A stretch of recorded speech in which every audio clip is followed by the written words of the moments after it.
Lanjutkan perbincangan bersama dengan Wakil Ketua Umum PAN, ada Bang Yandri Susanto dan juga Direktur Eksekutif Poltreking Indonesia, Mas Hanta Yuda. Jadi Bang Yandri, apakah Pak Erick Thohir ini sudah terkonfirmasi akan bergabung di tim pemenangan Prabowo Gibran? Karena secara undang-undang kan ada syarat ya untuk menjadi tim atau bagian dari tim ya.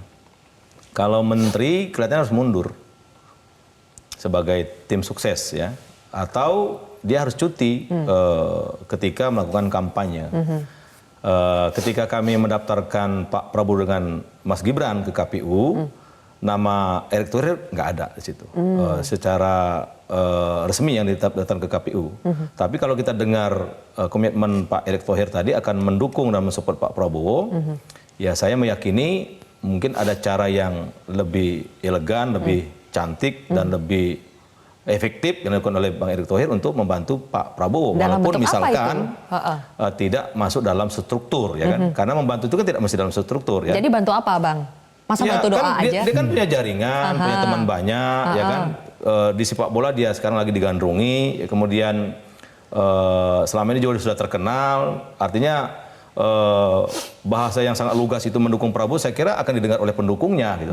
Artinya tanpa cawe-cawe di tim sukses, ya saya meyakini efek elektoralnya akan didapatkan oleh Pak Prabowo ketika Bang Erick Thohir ini bergabung dalam mensupport Pak Prabowo untuk memenangkan kontestasi 2024. Artinya atau tidak bisa mesti di tim sukses, nggak mesti itu. Oke. Atau bisa tidak Bang Yandri kita lihat bahwa pendukungnya Erick Thohir juga kecewa karena Erick Thohirnya tidak jadi bacawa pres Prabowo sehingga akhirnya tidak jadi memilih Prabowo. Kalau itu perlu disurvei sama Bang Hanta itu, ya kan? Tapi PAN juga memprediksi ada kemungkinan itu tidak? Ya kalau 1-2 hari mungkin ada yang kecewa ya. Tapi ketika Bang Erick Thohir melakukan konsolidasi cepat ya, baik ke Mas Gibran maupun ke Pak Prabowo, itu menunjukkan bahwa Bang Erick sudah legowo dan bisa menerima keputusan ketua umum parpol yang ada di Koalisi Indonesia Maju dan sudah tidak bisa lagi ditarik pencalonan itu kan. Oleh karena itu langkah dari Bang Erick Thohir ini saya kira sudah sangat tepat dan istilah saya bukan kejepit lah ya, karena memang kalau Bang Erick Thohir tadi saya bilang di PAN itu seperti dua sisi mata uang. Jadi PAN pull ke Pak Prabowo, dia pasti ke Pak Prabowo, bukan karena kejepit, bukan karena baperan atau bukan karena kecewa. Memang udah seiring-seiring dengan PAN gitu loh. Tidak usah dibantah lagi lah ya kalau Bang Yandri yang ngomong dari sisi politisi. Oke, kalau dari Mas Hanta, apakah otomatis pendukungnya Erick Thohir akan mengalihkan dukungannya kepada Prabowo atau ikutan kecewa malah? Ya, semoga itu tadi ya soal afiliasinya Pak Erick Thohir dalam persepsi publik kan secara politik kalau figur itu Pak Jokowi. Figurnya ya ini orangnya Jokowi, partainya Jokowi. Kalau ke partai politik terafiliasinya pasti ke warna birunya PAN. Karena satu-satu partai yang mengendorse Bang Erick itu ya PAN. Dan sekarang PAN dan Jokowi sama-sama mendukung Prabowo Gibran. Ya berarti pilihannya mendukung tanda petik ya, karena Jokowi kan? bukan presiden ya. Kalau presiden kan nggak boleh mendukung. Ini Jokowi dan PAN mendukung Prabowo Gibran. Nah itu saya kira ya Pak Erick memang harus di sini posisinya begitu. Meskipun pilihannya terjepit apa istilahnya Zilpia tadi ya. Pilihan opsi rasional kalau menurut saya. Ya ini ya memang ini pilihannya. Nah yang kedua dari sisi posisi beliau untuk suara pendukung-pendukungnya lumayan ya. Di survei terakhir itu kan hampir sekitar 20% ketika simulasi cawapres. Ada potensi dua. Kalau dia beririsan kuat dengan Pak Jokowi, ya nggak apa-apa, ya nggak Pak Erick. Tapi ini kan anaknya Pak Jokowi juga. Tapi tidak sedikit yang kecewa, betul kata Zilvia. Nah inilah fungsinya Pak Erick untuk mengamankan atau menyelamatkan potensi suara. Jadi suara yang pergi bisa diamankan. Oh ternyata Pak Erick kesini juga sih. Meskipun tadi ya bisa jadi beliau kecewa, paling tidak sudah dalam kesan publik. Tapi dari senyumnya Bang Erick tadi udah sangat menerima. Tidak kecewa lagi, sudah menerima, sudah ya ini berjiwa besar dan saya kira Pak Erick sudah menunjukkan komitmen. Biasanya senyum politisi. Di depan, di dalam itu ada sakitnya, Bang. Yang kedua yang menarik dari Pak Erick sekaligus penyelamat suara tadi potensi. Yang kedua pengepul juga bisa, pengepul suara. Karena tadi saya bilang potensi beliau mesin-mesin pengepul suaranya ada. PSSI tanda petik ya, dari sepak bola, milenial, NU, BUMN tapi ya, itu tetap tidak boleh ya.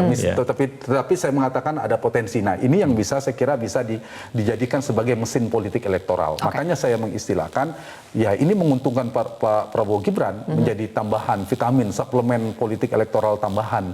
Tinggal ini bisa dikapitalisasi dengan maksimal atau tidak. Tetapi sekali lagi ini bukan variabel yang penentu paling determinan. Yang determinan tetaplah faktor Pak Prabowo dan Mas Gibran. Nanti performa mereka selama 3 bulan ke depan yang bisa menaik turunkannya itu jauh lebih menentukan. Isu-isu apa yang meledak, termasuk Mas Anies dan Mas Ganjar yang bisa menaikkan dan menurunkan, termasuk performa pemerintahan. Jadi saya kira variabel itu sangat menentukan. Kekuatan personal branding, kekuatan brandingnya ini yang paling menentukan, ditambah efektivitas dari mesin-mesin politik. Baik, terakhir nih Bang Yandri, karena sekarang lagi tren bagaimana netralitas presiden dan juga pembantu-pembantu di bawahnya ini diuji karena ada sosok Gibran yang menjadi bacawa pres, termasuk ke Pak Erick Thohir. Karena kita kenal Pak Erick Thohir sebagai salah satu menteri favorit dan andalannya Pak Jokowi, ya, sebagai Menteri BUMN yang punya fasilitas yang bisa juga menggerakkan orang-orang di bawahnya. Bagaimana menjamin netralitas dari para menteri yang juga menjadi pendukungnya Prabowo Gibran? Dan tambah kekuatan logistik beliau. Kekuatan logistik beliau, iya. Iya, kita memang berharap kontestasi 2024 itu kontestasi yang menggembirakan. Tidak ada yang tercidrai secara politik ya. Oleh karena itu sebagai pemerintah atau TNI Polri sejatinya memang netral. Ya tidak boleh menggunakan fasilitas negara atau menggunakan kekuatan sebagai pemerintah untuk secara habis-habisan misalkan mendukung sosok tertentu.